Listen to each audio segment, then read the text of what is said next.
Ever wonder what it's like to go behind the scenes at an urban winery? Well, we're about to take you to one of our favorites. Let's get sipsy, y'all. If you're new around here, I'm Sam, and this is my husband, Chris. In our last video, we spent a fast-paced week drinking and eating our way around Bozeman. We packed up our RV and drove 2 hours east to Billings, Montana. We are so excited to be back in Billings. In June of 2020, we drove here in the RV for the first time in Montana, and we just happened to go to this winery called Yellowstone Cellars. The reason this is important is because the day that we happened to go, the daughter of the winemaker happened to be working. That year, we became very good friends with the family back in 2020. We even helped them bottle wine, and we have been back every year since to see them. But this is a fantastic urban winery. For those that don't know, an urban winery is simply a winery that's not located on a physical vineyard. So the grapes come from somewhere else. They transport the grapes back to their location. They crush them on site, and they are called an urban winery. Since 2010, Yellowstone Cellars and Winery has been meticulously crafting traditional French and Italian-style reds and white wines. Their grapes are hand-picked from vineyards in the Yakima Valley AVA of Washington State. Since we were last here, Yellowstone Cellars transitioned ownership in 2021 from longtime owner and founder Clint to his daughter Sarah and her husband Brandon. Sarah took us on a behind-the-scenes tour of the winery, and we started in arguably the most fun room of all, their cellar, to taste some wine straight from the barrels. A barrel thief is a cylinder device that can be inserted into a barrel to steal a small amount of wine for sampling. So this one's it's gonna be a little on the chilly side, so you'll wanna warm it up a little bit. Again, it's got that just kind of darker color than our standard cab.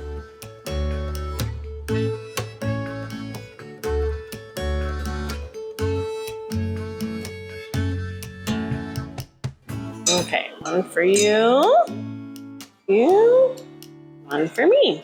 So definitely lighter. So this is Grenache. Yes. Thank you. Sarah was gracious enough to allow us to sample 3 wines straight from the barrel, ranging from a flagship wine to some of their new offerings. Again, so smelling it, it's got kind of that, I don't know, I call it sort of a musty flavor. After we left the cellar, we did a full wine tasting at the bar and treated ourselves to some baked brie smothered in this tart blueberry jam.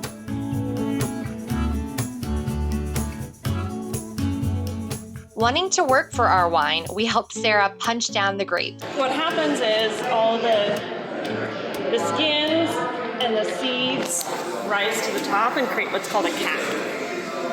And so we're just punching down this cap. Punch down the grapes, which helps improve the taste and color of the wine and also helps with the fermentation process. Very weird sensation. I'm not gonna lie. It's a very weird sensation. Good workout though. Yeah, it is. Want to own a winery now? Kinda. Okay, good. Me too. Be in good shape. Yeah. Be so fit, not from all the wine drinking, just from all the crushing of stuff. Whole tub is moving when you do that. Because I'm so strong. So strong. I should just start calling you Thor.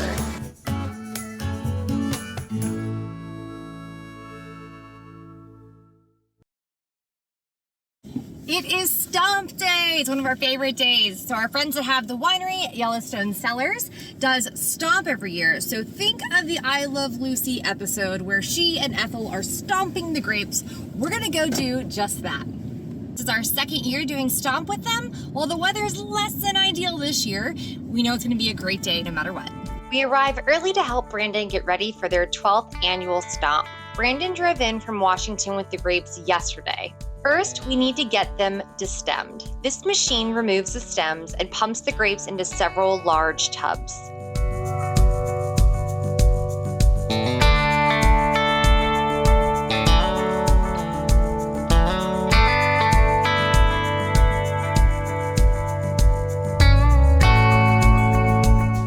The stems are kicked out separately and then discarded.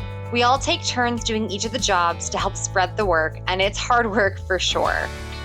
For actual stomping, we put a smaller portion of grapes into tubs for us to crush and stomp during the event. The tasting room is packed and everyone anxiously awaits the start. Sarah kicks off Stomp with a speech before the grapes are formally blessed by the infamous Father Wayne.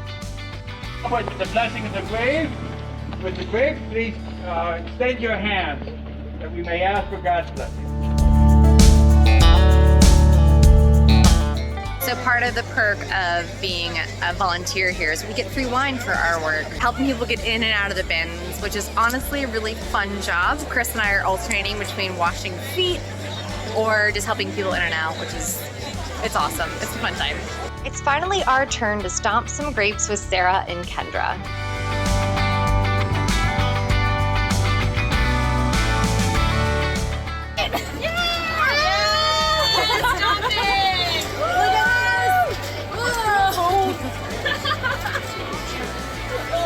It's really cold. I know. Awesome. I know. We're stomping Syrah, co-fermented with a little tiny bit of Viognier, and this will be fermented and bottled in about 3 years. Well, if you're in Billings, you're gonna look for the 2023 vintage. Yes. So that way you know exactly what we stomped. Cheers. It takes roughly 2 to 3 hours for everyone to stomp down 4 partially filled tubs. The last bin. Bye-bye, grapes.